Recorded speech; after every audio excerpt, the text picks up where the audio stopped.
We're standing at my place that I grew up in the 70s and left here in the 80s, in Kastelan Street, just off Bungaribee Road, one of the few hills in Blacktown.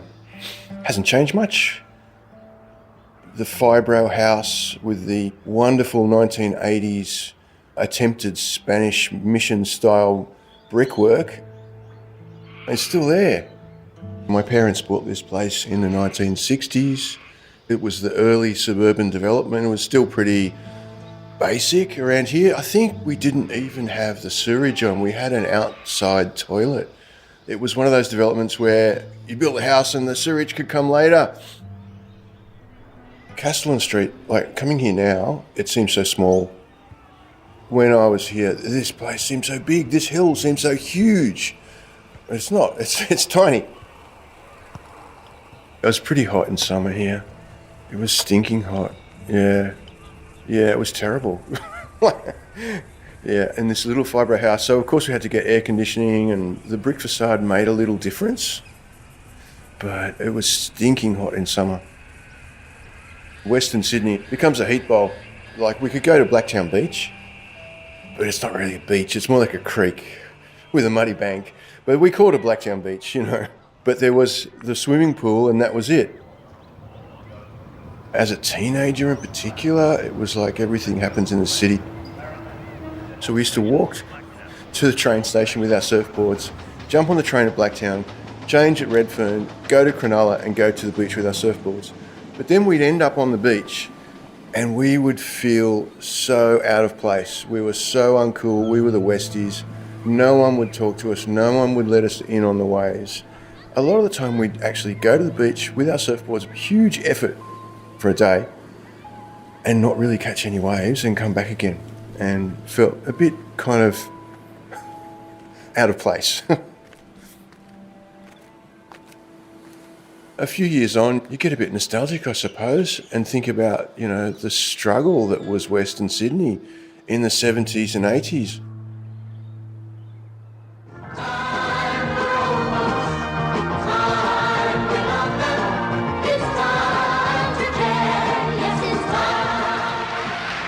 It's time to create new opportunities for Australians.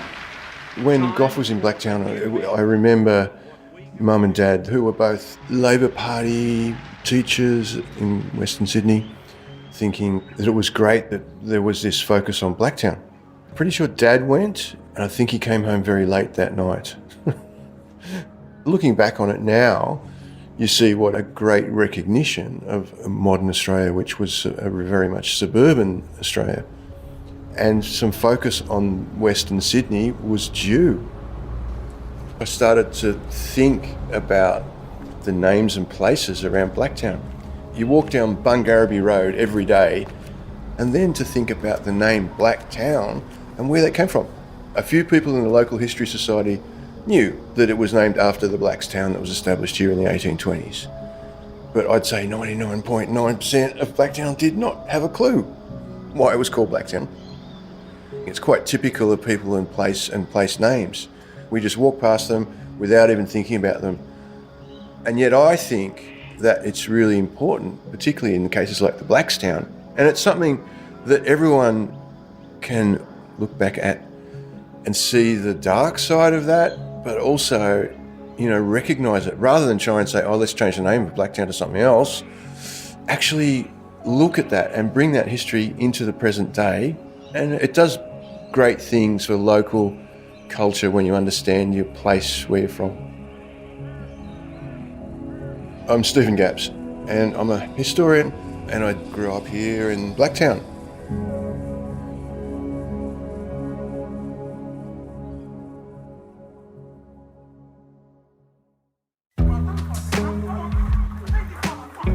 There are 13 other Blacktown stories to hear, and you can see photos of everyone and read more about them on the website, impactstudios.edu.au/weareblacktown. We Are Blacktown is a UTS Impact Studios production. It's produced by Britta Jorgensen, Jane Curtis and Celine Teo-Blocky. Research by Jackie May. Sound design by Melissa May.